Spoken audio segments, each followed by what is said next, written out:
Hey there, everybody. Don't mind that face. That was nothing, okay? Just pretend it never happened. Welcome back to Dragon's Roar, Journey to the Edge of Sight. And it is so hard to say that correctly. Every time it's the Journey to the Edge of Time. Journey to the Edge of Time. That's what comes to mind. Anyway, you guys have had a quite interesting interaction with your weapons. It seems there were a lot more than you expected. Jason didn't really notice much of it. Oblivious to most of it. The order meets the eye. Yeah. And well, you are now deciding what to do, I guess. I think just dropped, and I'm not talking about someone's balls. Have we dropped? No, we haven't. No, it's over. No, like the orb dropped to the ground. Oh yeah, so yeah. And steered a hole Completely. into. It seared a hole into the backpack and then it dropped to the ground. As you pick it up, it soars fire, and you feel like in that fire, as you are on fire, a hand reaches out for you, and grabs you, and you see in front of you this great big, red hooded and red cloaked mage. He has a gigantic big black beard going down to his feet, but you can't actually see his face. His arms are strong, but at the same time, skin is a bit sucked in. That's all that happens. Oh shit! As you just you know who this is. Air of familiarity comes over you. This is the person you saw before as well. And I'd like you to do me a wisdom saving throw, please.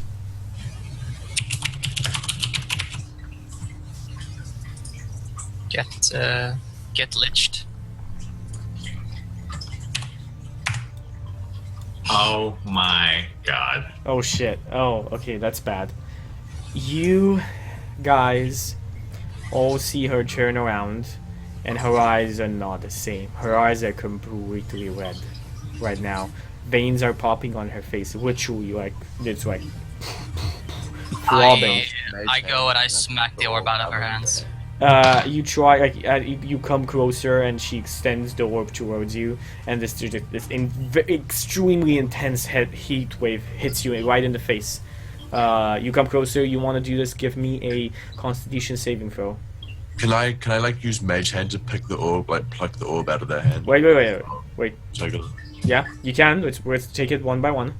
well, that's what I said at like the same time. I rolled 24. Oh, sorry. I think we said it at the same time. So Yeah, you say it at the same time. He cast. You cast Mage Hand, and as you cast Mage Hand, like, you feel like a spectral hand going closer to it. Upon reaching 5 feet, exactly 5 feet from the orb, the Mage Hand dissipates. You come closer to it, Esbjorn, and you pick it up. I Okay, is the orb in her. Yeah, it's in her hands. It's like she's like doing this to it and like showing it to you. I tried I smack it out of her hand. So like you smack it out. Yeah. You still have contact, so give me like a wisdom saving throw. The weapon. Okay. What do you smack it with though? Your hand, I guess. I mean, like with the weapon, I think. Like Okay. That's okay. Okay, you smack it with the weapon. You don't need to give me a Constitution saving throw. And as you smack it with the weapon, you do smack it out of his hands, and the orb falls down. Princess Tiger returns to normal, and Princess Tiger, you know these words were what you were just about to say, so they're just like impregnated in the back of your mind, underneath the tip of your tongue, and it says, "Thieves, you have stolen what is mine, but you have done so with great skill. I shall award you power for that."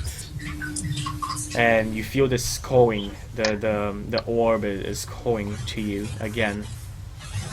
You feel like that file you were in was a representation, a mere abstract and small, minimalistic representation of the power that the man, the Red Mage, the Red Emperor, as you know him, wants to impart to you.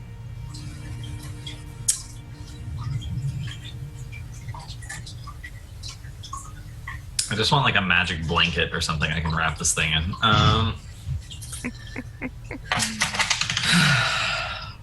Or another dimension.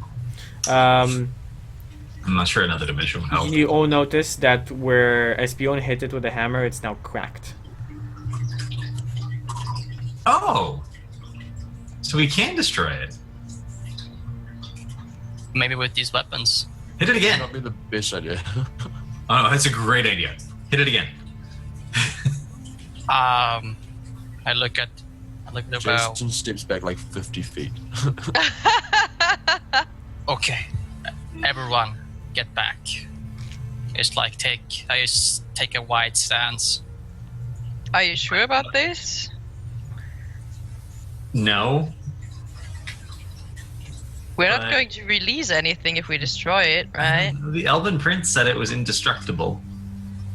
And that they'd been trying to destroy it for like generations.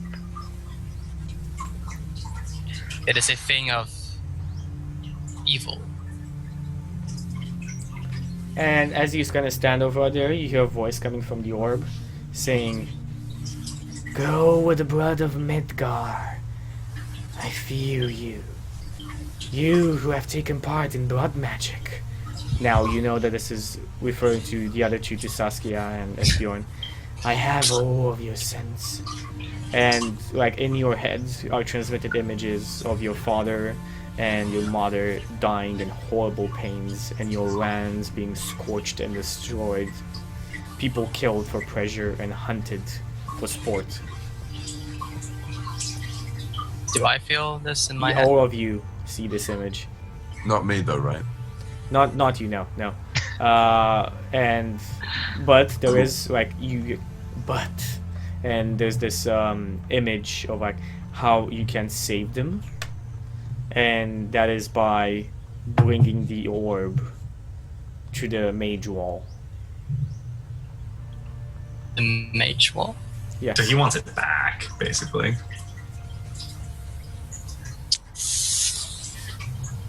So it's an actual, like, still living wizard of some sort that wants this back. You've again, I'll recap this a bit just because it's been a very long time.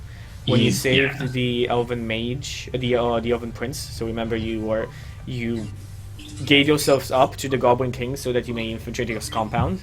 In that, in the prisoner's pen, deep underground the arena, one of the prisoners was a elven prince whose life you saved twice. Well, first time in the arena and second time by getting them out of the actual place, of the actual prison. And he told you that very far north, I'll move you up to the world map, extremely far up north, there is this place called the Shield Wall, the Mage Wall, sorry. That has Alright, kept that's where we're originally going to go. that has kept the Red Emperor in check for so long. The Green Emperor, also of the family, the blood of Midgar, which is Princess Tigeri's family, is the emperor who has, well, his bloodline has elected the Mage Wall. And the Mage Wall was described to you as being gigantic towers of ivory and ivory. What's the other whitish? Marble? Marble. Yes, marble. Giant towers of ivory and marble. Mages giving the most powerful archmages, giving their freedom in order to erect this gigantic magical wall around the desert in which the Red Emperor lives.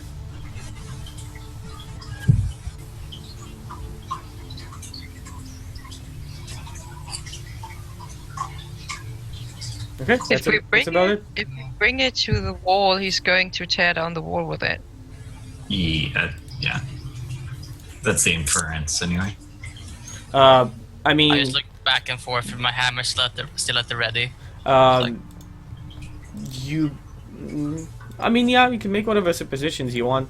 The idea is that he's been there for thousands of years, and you I mean, making the connection between the orb being outside into the Goblin King's hands, and the orb now communicating with you, and this guy communicating with you from there. It means that originally it was from there or something of the sort. You're not exactly sure, but it definitely was not outside of the world before the Mage Wall was erected. So somehow he created it and then smuggled it out. Yeah, Maybe teleported it. You have heard stuff about very far north, but you don't know much. You haven't investigated Threw it. it very far. There is, yeah, you're extremely far, and there's only rumors available. It's said that, like, in 1,000 years, there's a civilization living in that forest, even if under tyrannical rule, there are people living in all parts of this world. Why can't we be friends? Besides that, you don't know much. Again, you haven't investigated it, and you are very far away from it. To be fair, as much as I would like to destroy this orb, I think we need somebody who has more knowledge about this, and we need their help if we want to destroy it. Like, we need somebody who looks over us while we're doing this. I would not do this in a random location, not knowing what we're actually doing here. And the orb We disappears. might. Sorry, not the orb, like the fire disappears, and the orb kind of subsides, goes silent, and just faintly glowing red as it did before. Okay. So I'm like about 50 feet away. Can I mend my Yes. backpack? Out. Yeah. I cast mending on my backpack. I take like a. I don't touch the orb. I like I'll try to like put it into like a bit of cloth or something. Tie it like. You put in a bit of cloth, trying around. Okay, what does everybody else do? I guess Jason, like from a rock 50 feet away, Jason shouts out to them like, "Have you destroyed it yet?" No, we changed our minds. I guess he like kind of like slumps, like waddles over. Actually, We shall not destroy this thing yet until we know for sure we aren't releasing something bad.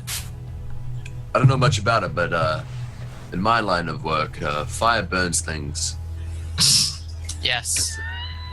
In my line of work, fire burns things too. Hey, I don't know much about what I did. Jeez, leave me alone.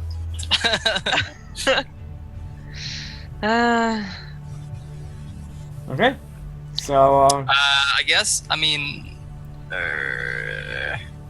minutes, tens of minutes pass, and minutes I mean, it's are like critical I here. have the orb right now, but I don't know. Should As you guys stand in the glade, one of the centaurs approaches, bows, and says, you have found your companion. Are we ready to depart? Me and my brethren are hungry for the fight. Standing here where our people die is not honorable. no, we should get back.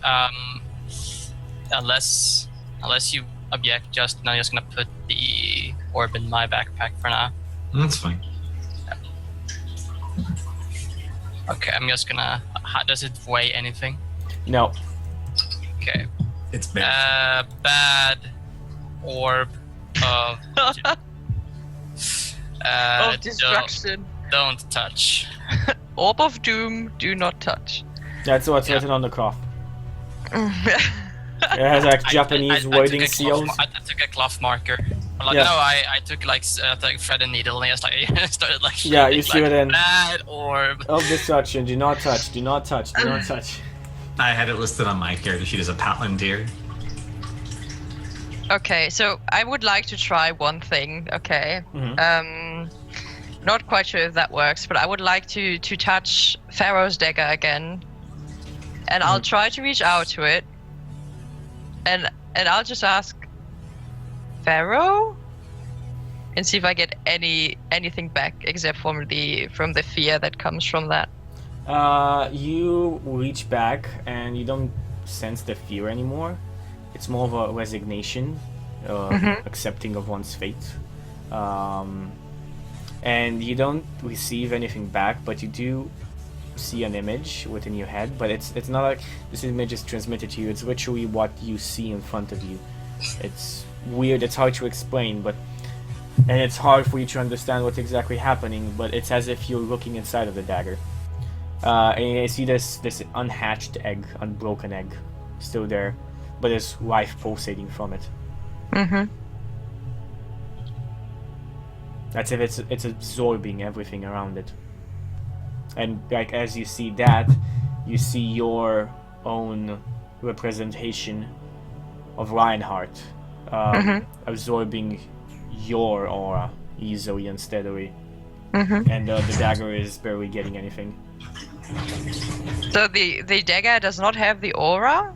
The dagger does not have it. It's as if Reinhardt has this golden aura that's familiar to you, like a very familiar color.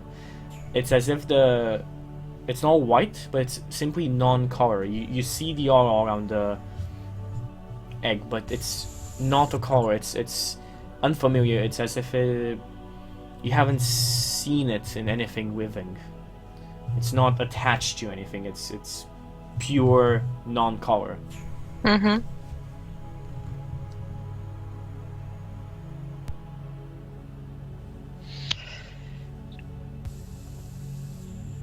Okay, so what I do is I focus on the egg, and I, like, Saskia closes her eyes and she thinks about the things that have just happened. It goes basically from when she picked up the dagger from, like, Pharaoh's broken parts, to the point where she has the discussion with Princess Tiger Lily about that they have to close that portal, right? That they need a way to close it because otherwise, basically, the land will be going down. That's what you feel. Resignation and acceptance.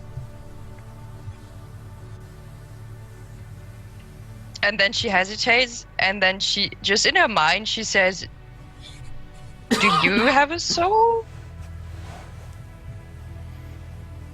Hey, sister, soul, sister. You feel hesitation, and the response is silence.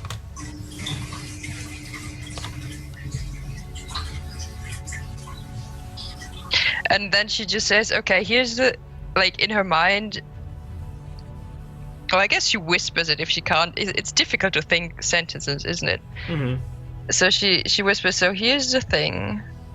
If you can close that portal, if you would prefer to do the sacrifice yourself and remain pure, I could find a way that we do that.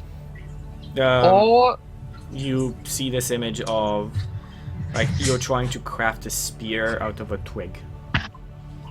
A twig that's growing, but it's not big enough. Oh, your soul is too small then. I see. Is there any way I can protect you from this ghost, from this disease that will spread to you? You feel this again, the same image with the blackthorn rose. Remember that what I just explained? It's like a small flower living in it's this flower, and like as you look at the dead flowers around it that I mentioned before, it's in the shape of Pharaoh, and there's this one single flower that's still living in this pile of dead ones, and you see the black creature doing that again, the black ooze thingy, and dropping this liquid on it, and then transforming it into a black rose. What a big baby. Justin's cat. Oh, it's cute. That's not dark matter, is it? No, this is Krebs. Dark Matter's a shoulder cat. And I just like pawing it. That's a baby cat. No. Okay, so that's like this is a baby cat, and like dark matter is a shoulder cat. Oh. Yeah, baby cat, definitely. Okay, so basically the soul, if there's some kind of soul in the dagger, it is too weak to be sacrificed in a way. or to be used to close that portal, and we can't do anything. I mean, I get it was exactly the same imagery, right? So I can't do anything Exactly to the same protect it imagery. from that drop thing.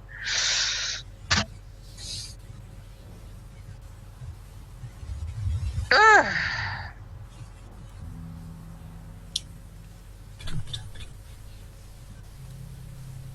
And then I say, okay, what if I give you some water of life? Would that help you? And I just think of the fountain of life that I drank from.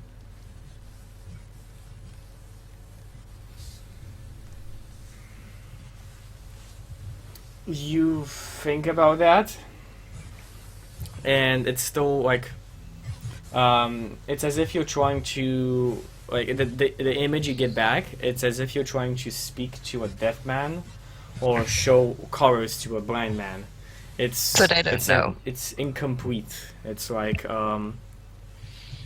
there's parts missing that are required for what you're thinking of.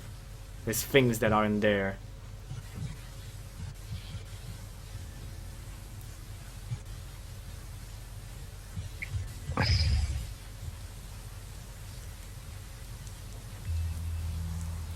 Princess Tigery, do you say anything? No, Okay. because all I see her doing is like looking at the Yeah. dagger and thinking, and I feel like this is a very personal decision that she's making on her own. Does Yeah, anybody? Saskia is kind of struggling because that thing was so scared and kind of reached out to her, so she feels a little bit responsible for it right now. Meanwhile, I'm just barding up Gordon because I think we have to move out very quickly, very soon. Yeah, since I was quite impatient.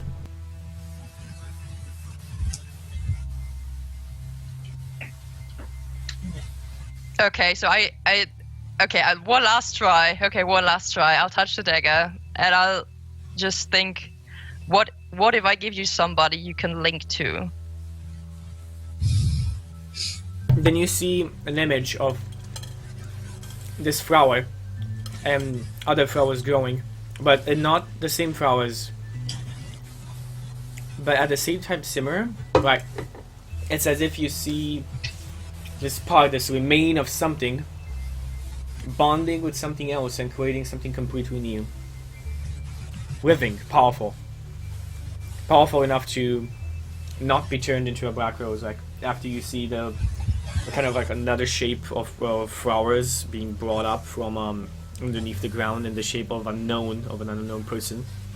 Then the same slime creature appears, and when it tries to pour its wicked on it, it fails to do anything.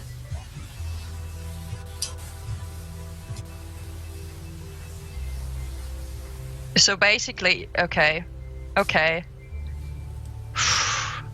That means that we would be strong enough to defend our weapons against that thing if we really wanted to. Is that the feeling I get? Yeah, you feel like Reinhardt is strong enough to defend itself against intrusion like that.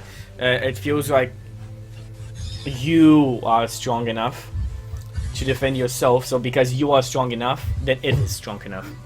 And you feel like the same logic applies. As Pharaoh, or otherwise known as Tin Man, is dead, he is no longer there, and there's only a small part of him still remaining inside of this dagger. And that small part of him is way too small to be able to defend itself from an intrusion like that. So what if you bonded the weapon with chance, and then we left it here, and then it just magically appeared with us later like our weapons do?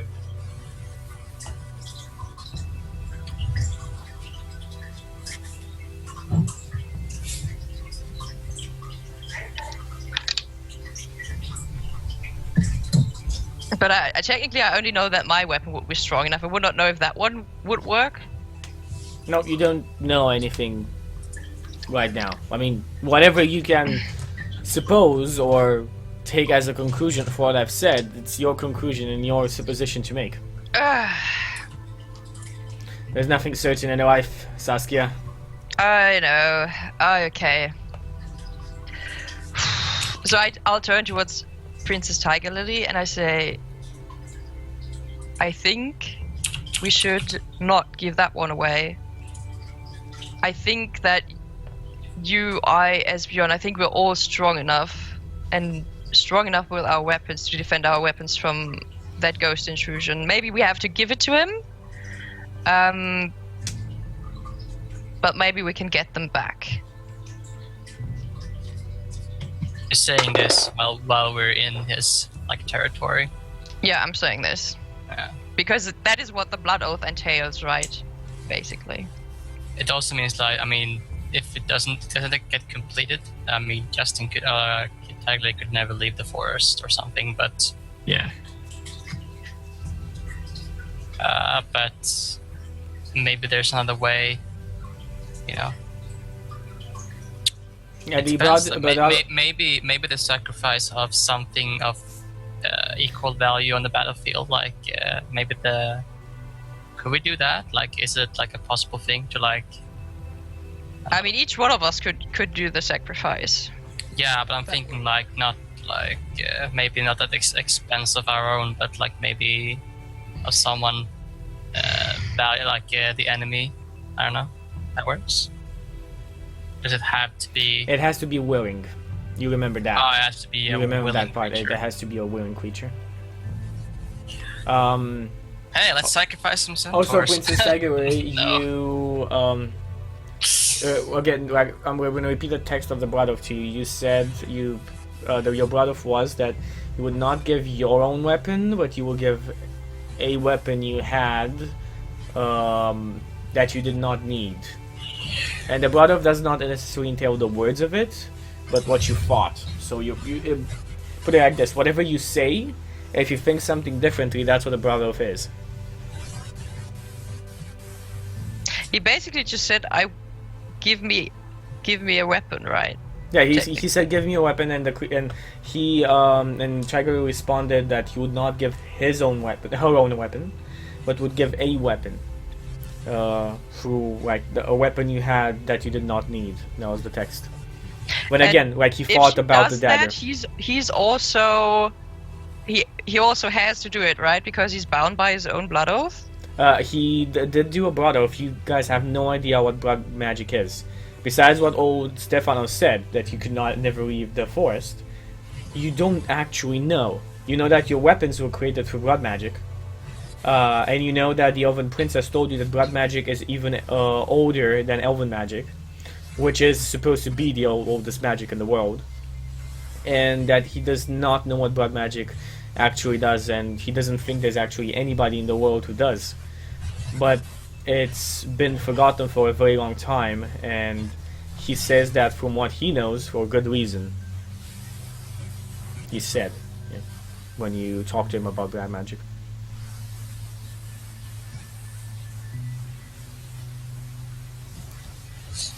Okay, so I turn to.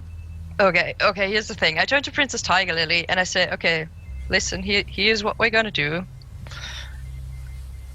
I'll give him my weapon. I will get you out of here. And if that shit goes wrong, I will take responsibility for it, and we can still close the portal." I stop like barding up Gordon for a second. I just look over at Saskia like wide-eyed, like.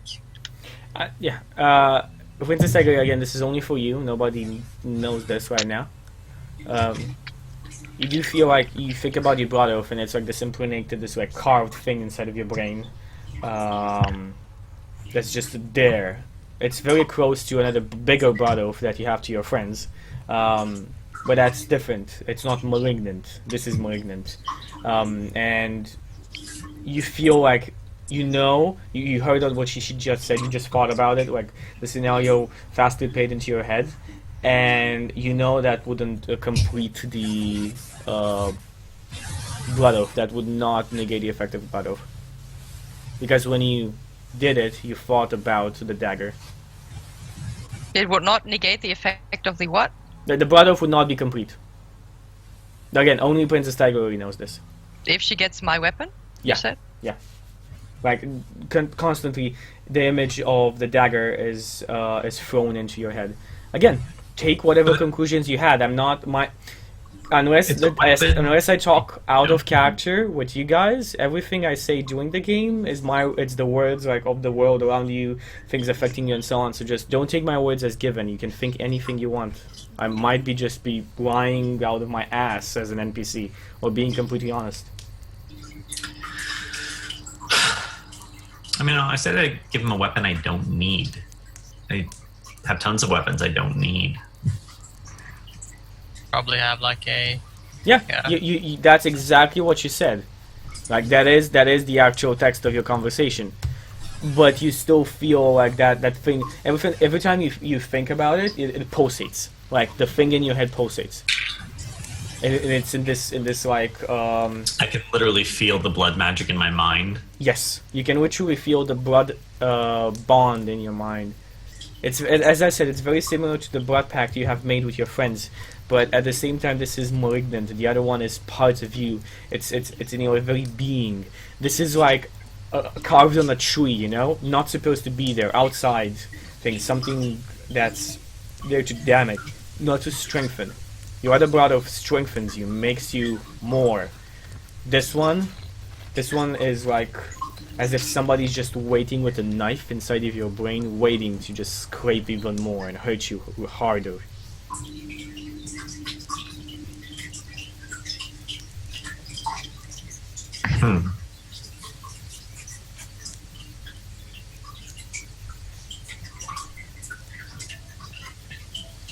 On the other hand, it might also, since the blood oath is between her and the ghost, it might also just be the ghost trying to manipulate her to do, the thing that he wants. Are you through in that oath. character? Are you saying this in character right now?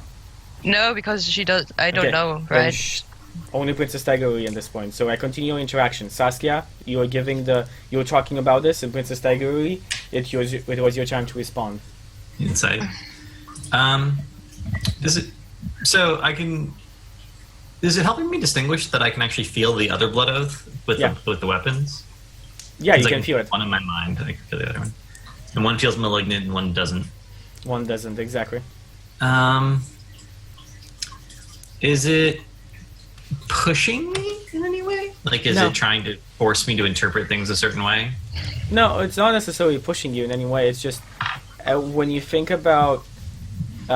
So your original thought was giving the dagger to the creature, and when you think about that, it doesn't do anything. But when you think about not giving a weapon, giving the bow, trying to run away or something of the sort, it just pulsates. It's as if you are with the head on a chopping block and the blade above rattles just a bit.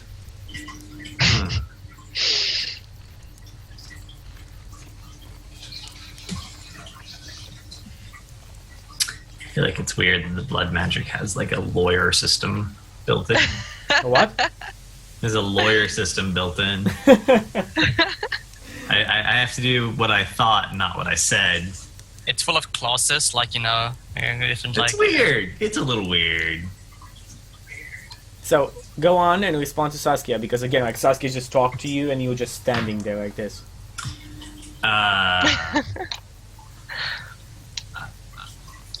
I feel in my mind that the oath is saying it won't be fulfilled if we do that. On the other hand, it's literally what I agreed to. So I'm not sure if that's true, because I said I'd give him a weapon I didn't need.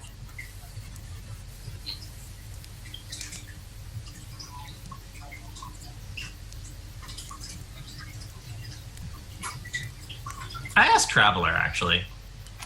Okay, so you open yourself up to Traveler, and what do you ask him exactly? Well, I feel like Traveler knows a little bit more about blood magic than I do, since it is blood magic. And I just want to know if blood oaths are that literal that you have to focus on what you meant and not what you said. in your head, the image of your first blood oath goes in, the oath you took with your friends, and it focuses and it zeroes in not on the words. The words are just blanked out, muted, and it focuses on the feelings that you had doing that. This feeling of friendship, of camaraderie, of adventure, as you looked at each other and you embraced this journey together. And then it shows you how all of you kind of in your auras grew as you stood by each other. They grew more and more. And in the moment that the fourth aura, Tin Man, disappeared, your auras grew even more to defeat extremely strong aura. Yeah, that first sight would have been overwhelming to all four of you combined. And it shows you, it focuses on the feelings, on the sentiments, on your thinking of it. And then it shows you the second blood oath you took, the one you took with old Stephanos. And again, it focuses on your thoughts.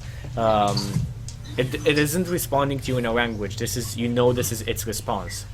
Mm-hmm. And he kind of explains in a very crude way that blood oath is a magic of passion and of feelings, magic that is as old as the stone.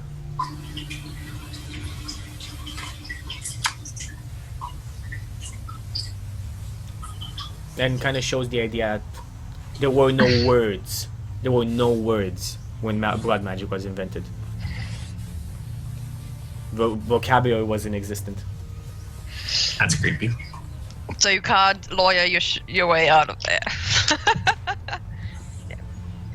I think that's what Tricky's saying in so many words. I'm not saying absolutely anything. I like literally I do not know what you guys are gonna do, and I'm so interested. It's as if I'm watching a movie right now. This is extremely entertaining to me. I stopped eating. I've already screamed at the people behind me that are talking on the phone, and I'm just paying 100% attention to what's happening.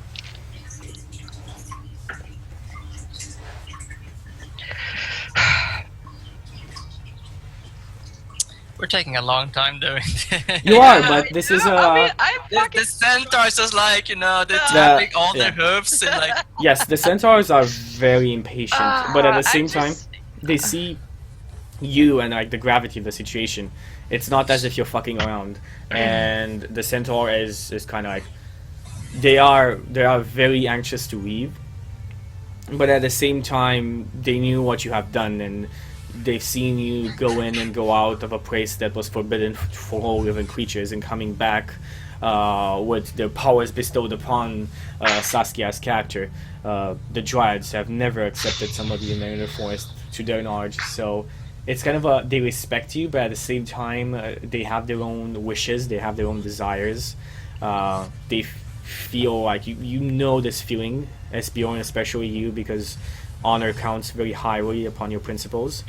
That they are feeling as if they're letting their friends down every minute they stand here.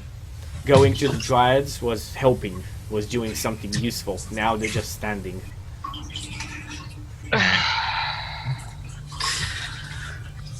I'll just look at Saskia. I'll be like, whatever decision you make, it's fine. It's a very pretty forest. But we need to get going.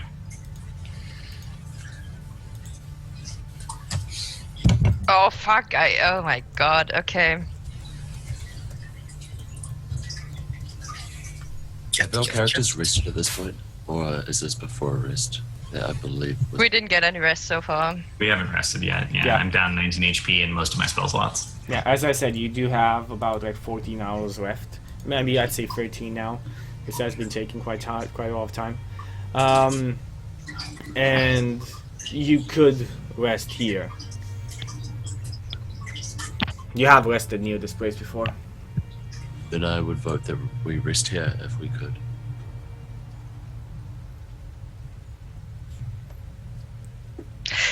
Yeah. Okay. Okay. So one last thing. So I'm going to keep my bow in my hand, Mhm. and I'll just ask him one question, and I'll just say, so if I give you away, do you think we're strong enough to beat him? Uncertainty. Possibility, but uncertainty.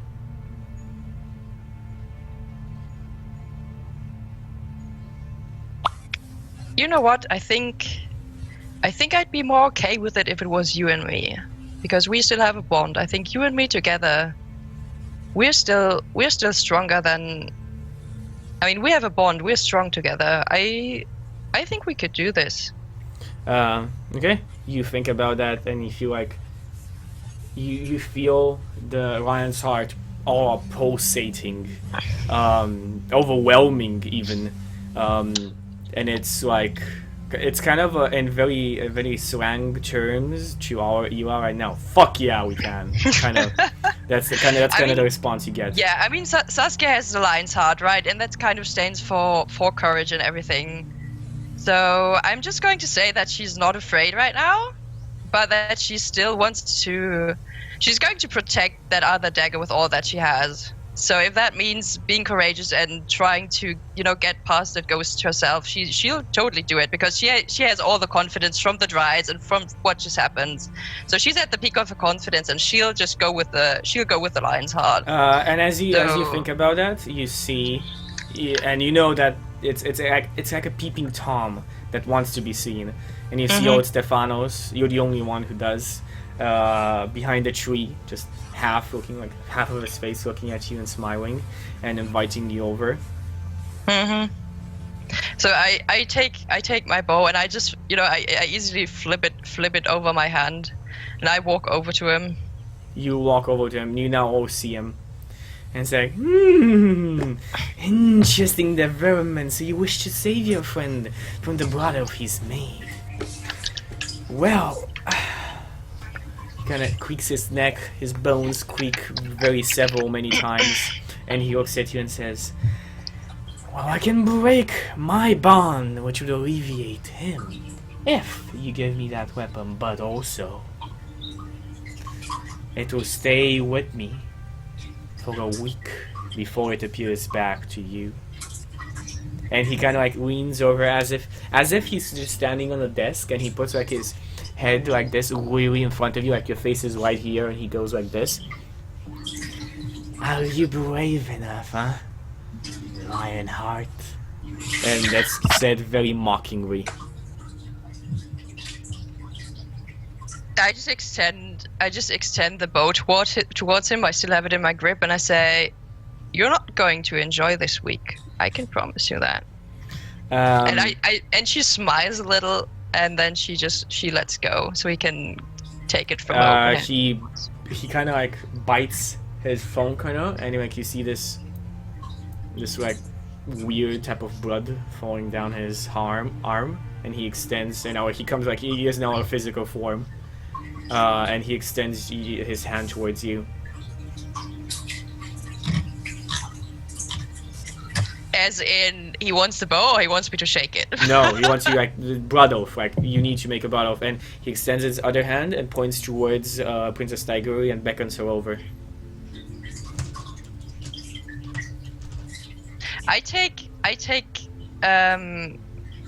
the dagger that was from Pharaoh to make the little cut in my finger. Very good. You take the little dagger and you make the cut. And you shake his hand, and he says, as the blood smears with his, and you know that he's now you see his hand shaking as his hand is being burnt by your blood. And he says, by the power of the stone and the earth, we release. And he's even harder to speak. We use the blood oath making before and replace it with this. And you feel the dagger carving the blood oath in your head, Saskia. And then he releases his hand, and half of his hand is charred completely. Then he reaches out for the bow, and you feel like the bow's aura emanating strongly and bonding with yours. And you see it kind of like you see around Old Stephanos. You see this aura, this dark, very dark aura. And then his hand is not charged anymore, and he smiles, and he laughs. Mine, oh mine. And your bows are strong, but definitely not as strong as Stephanos. You don't know what will happen. Courage is still in your heart, but there's also uncertainty. There's a fear, underlying fear. But you know there is no courage without fear. Yeah, I mean Saskia, when she was first introduced, she said she's the people who guides people, like who guides others through the night in the forest. So she believes that, you know, even the small light can be enough to find your way all the way through the darkness. Okay. And he disappears with your bow. You cannot help but feel like you've just lost a hand. As if the love of your whole life just walked away with the devil. Yeah. Bow was a head all along. Then old Stephanos appears back after just a couple of minutes and says, I am ready. And he gives you an old, very old wooden figurine of himself and says, smash this when you need me. And he smiles, and you feel him rushing for your aura, as if it's trying to get a taste, a bite. It stops very close to it, controlling himself, and then he runs back to the bow, wherever he hid it. And you feel as if somebody's just probing your soul, like your heart, as somebody's just... You're on an operating table, and the doctor is just above you, the scalpel. You're restrained to the table, and he's just above you, easily tracing and marking where he would cut. So whenever Saskia feels a little uncertainty, or whenever she feels somebody's trying to probe her mind, right, she just goes back to all these images of familiarity, like that the bond of the weapon gave to her, like the pictures. She remembers the voice of her mother, or the pictures that from her youth, and she just keeps that, like, to keep her confidence, to not lose her mind when that happens, to not be afraid. She just sticks to her. Yeah. You also those feel memories. like this small white, like a small buckler in front of a dragon's fire, but it's still there, still sustaining, and you feel it coming from the dagger, kind of like protecting you from this, in part, in a very small part, protecting you from this.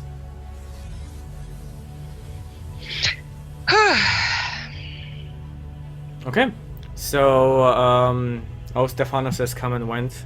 The centaurs are even more impatient. Princess Tigeri, Esbjorn, do you do anything? Shake my head. I say we have to get going. Just So all these pacts with... We're off to slay a dragon. I suppose we have larger things. Yeah. We have other things to attend to. I don't think we should sleep here. I'm not trustworthy of this place. We should go with the centaurs and get back. How far was it from their camp? How long have we? From here, from Old Stephanos, it's just about an hour. It was a small detour To the centaurs. to the centaurs' initial camp, but to get to the work camp, it will take you about 2 hours or something. Done. Okay, so you guys all get on your centaurs back. You guys all get back. Gone. Wait, we have the scene with I take the lead with Gordon, and then we get the scene where like, right, let's go. And like you see like everyone is ahead of me like Yeah, God damn it! yeah. It's again Everyone that is- scene. As you Everyone guys, is faster than my. as the dwarf and the ram are just doing their best, they're sweating, and the centaurs are barely breaking a sweat, and they're trying to just go a bit slower than they normally do, just so the ram can keep up with them. Well, anyway, as hard as it is, what's the name of your ram again? Gordon. Gordon just keeps up. I mean, he does his Yeah. best, even like they don't do their full speed. That's obvious, but he keeps his. He does not falter for a second. Of course, it's awesome. Okay, you guys in 2 hours and maybe a bit, 2 hours and 45 minutes, something like that, reach back to the central war camp. It's almost complete chaos. So this centaur is moving everywhere, absolutely everywhere. Running, they're moving, they're shouting at each other. Parties are coming in and coming out. Most of those coming in are injured or dead. And they're being brought to shamans and their own druids for healing, and the ones that are not are just given to a centaur who's fully tattooed in skulls, and his mane is completely gray.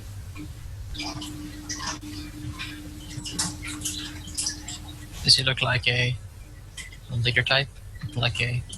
No, he's not one of the leaders. I mean, it's quite obvious. He's kind of the Undertaker in a way. Okay. Still one like part of the druids, but he's a druid of death. Druid of Death. Well, that's not ominous, I suppose. But do we recognize any centaurs that would look like Yeah, you see not Alexander. Alexander was the one who guided you. The other one, the leader of the centaurs, the chieftain of them, whose name we forgot every time. I think it's Trixus. I think it was Trixus. I believe it was Trixus. Yes. Yes, you No, see. Crixus, right? Was it I've- Crixus or I've- Trixus? I think it was Crixus. I think his name was Bob. His name was definitely not Mob. You see Crixus kind of Damn it. directing armies and generals and talking to officers. He sees you and beckons you over. Well met. What have you done? What have you managed to accomplish? We have retrieved the water of life. Ah, good news. Good news in a sea of bad ones. I fear the fight is going poorly. Very much so. More lycanthropes than we expected are coming. We are barely able to mount any type of offensive. We're keeping the forces. They are pulling out from the tomb in a steady fight. We're not pushing back. We're not getting pushed back, but we're not pushing in either. The fight is continuous. Their forces are, ours aren't. Small clumps of lycanthropes are already getting through our outer defenses. We won't have much time. We can keep this up for maybe weeks, but every day we'll lose hundreds, and eventually there's gonna be none of us who have to fight. The dragon is standing on top of the Tomb of Horror. We've tried to send parties to attack it. Seemingly its back is unguarded, its army is just fighting ours. The dragon simply... It's as if a candle was lit, and the fire emitted from it burned everything. Our men could not even get close. We've recently seen the Lady of the Night coming out. We had our druids inspect everything. It seems like the creatures of the Lady of the Night and the Lady of the Night herself, there's something weird happening when they come out. As if they're behaving like the drows with the sun. But not quite so. It's hard to explain, really. And he points like he looks at one of the druids next to one of the officers and says, we quite don't understand it either, General Crixus, but we believe, there's our theory, that being essential in the ritual that first created the portal, and now moving outside of it, somewhat of a bond was created with that realm where the Radio of the Night has been residing. So it might be unpleasant, maybe very unfamiliar to her for leaving that territory. We've tried banishment spells and some of the sort, but they were of no use on the lycanthropes. They can cast banishments.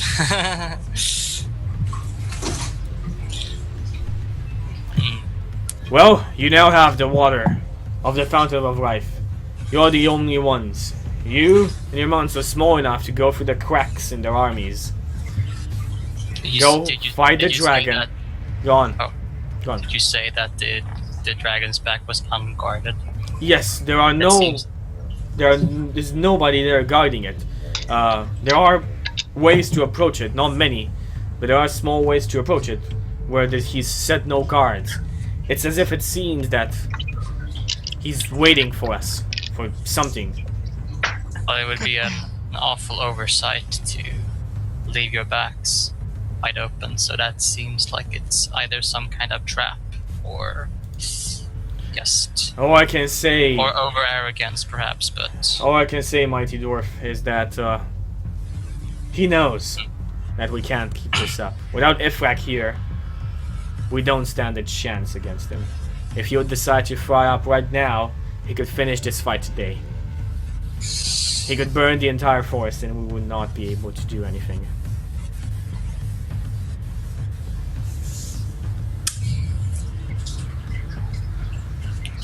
Well, I think that if we're going to strike this creature at its back, we still need to be at our fullest. Be at our best. Our best that we ever was. Because to catch him is our real test. Yes. How most well rested. Okay. Yes. The Crixus nods and said, understandable, of course. Well, take your rest.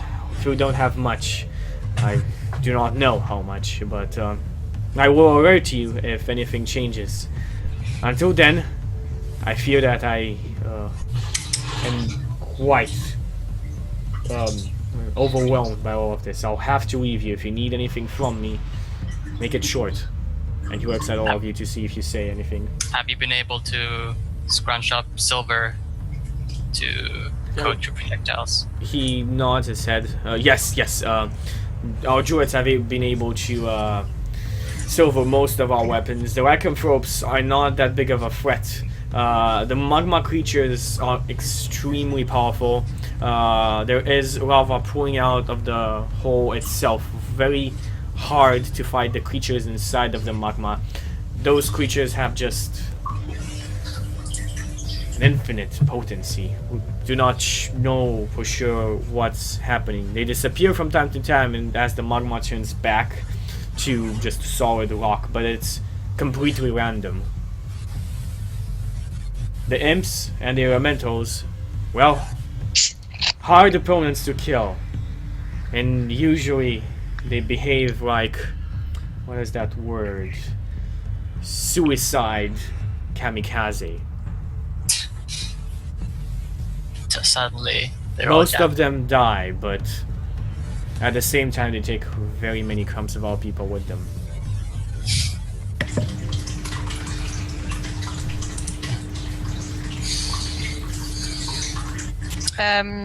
Technical question, really quick. Yeah, go on. When we talked to the elves and they had the extra weapons for us, did we take them or not? Like, did we get those or not? Yeah, you got those. You Okay, have, just you check. have, Okay, I'm just checking if I have a bow to fight with. Yeah, before you have we your go both. You have battle. both. You have all of your weapons in Elven Masterwork as well. Like whatever weapons your silver weapons were before, Okay. that's what you requested, and that's what you got also in. Very good. Okay, perfect. Sorry. Please move on. Yep. Being an Elven Masterwork weapon, you will all like basically you get a +1 to hit with it, and that's it. I mean, +1 hit's pretty good. Yeah, it is, but like that's what you get, especially in a bow. Yeah. That's what I get too, apparently. You don't have an Elven weapon. Okay. I know. So let's continue on. You guys, I mean, the Quixus leaves because Quixus is just directing several camps of people. And he leaves his druid officer behind and like says, if you need anything, just come on and talk to me. I'll try and help you as much as I can. I'll be in the medical tent, tending to those still able to walk. And he goes back to the medical tent. And you see like centaurs wounded, barely able to talk or move, trying to raise up, failing. But then those that are, you'd say, in a basic shape, get up from their injuries bandaged or them heavily singed. They refuse any healing from the druids offered to them, as you can't really hear what's being said because of the crater and all of the movement and the hooves. They pick up their weapons and they just run back into the forest. Okay. I believe the consensus is that we rest, but I think that if we could we request healings from the druids though, because I think that we probably need it for this. It's only you right now. You are in the room. There's a small little leather worked map of the forest itself. There's lines where you can select the line of defense for the centaurs, the Tomb of Horrors. I can sketch it here if you want to, if that's of any help for you. Sure. So just to give you an idea, he's kind of pointing out the tomb is right here. Sorry, I should take that back into token there. Here we go. On the map. It says the Tomb of Horrors is right there, while the main armies are situating like this. The centaur armies are encircling. I'm going to make them with a green. Are encircling this whole part. And you can see like other kind of clumps of the army and their back as well, but there is definitely an open walkway and a couple of paths that lead there. And then you see like an additional circle of dispersed centaurs, and then you see roots. Stop drawing, please. And roots of enemy of lycanthropes and how they've been attacking and trying to get inside. A couple of the lines have been passed, and like there have been creatures that have gone through, and creatures that have gone through the first line only to be stopped at the second.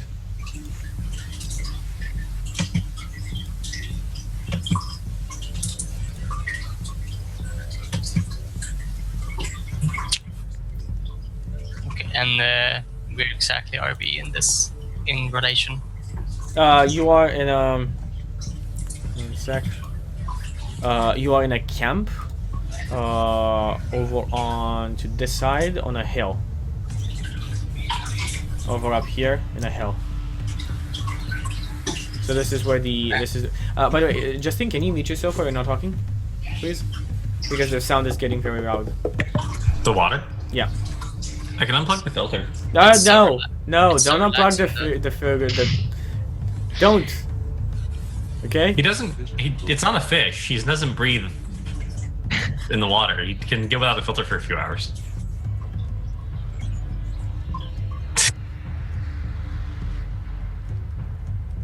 Okay. I don't know. I've never had a filter.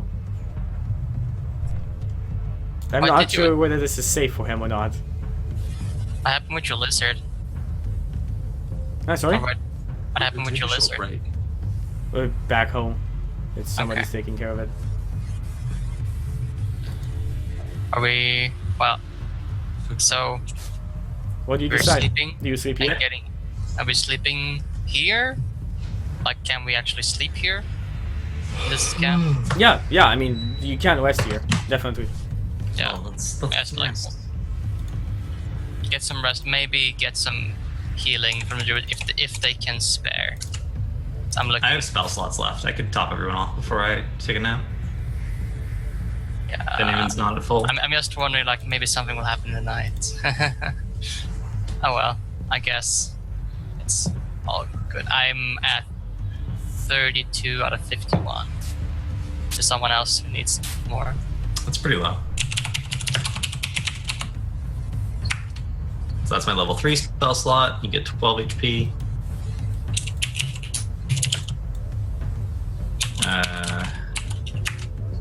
I get 9. Anyone else not at full? Well, we did not get any rest since we came out of the. No, you have No. gotten no rest. Well, I have 16 HP. No, you're full. Why? Oh, I'm healed from that thing from the fountain. Exactly. Yeah. You are extremely full. Never mind. Okay, so do I have all my spell slots back as well, or is Yes. it just HP? Yes, you have Oh, everything okay. back. Okay. Chance. are you Anybody? Does anybody need any healing? I need, if I want to be at full without expending hit dice, I need 7 more. Okay, then I'll give you 1. Or not. That will be enough. full? No, you can heal him, and I'll take that. Huh? Because I'm not at full yet, are I mean, he's You can't just- Saskia You can't has. just say you're gonna heal someone. And Yeah, say that. yeah, I know. give the heal You've to someone healed. else. Yeah, you've healed. Well, my question was That's who's lowest, right? And I like, Chance, are you full? Yeah, but Saskia has the credit, and like now But he you has been didn't healed. cast the spell. I'll heal you. Yeah, she has. It's like which rolled after it's been rolled, it has No, been that casted. was- I have not rolled. That is Oh. Justin. That's Justin's. Oh, there's Justin. Yeah. Okay, you cast it then. Yeah. So, do you still need healing, Justin? I'm 4 from full. Well, yeah. Let's do it. There you go. Awesome. So I'm at full. Rolls are amazing. Woohoo! We keep the good ones for the big fight. It's okay.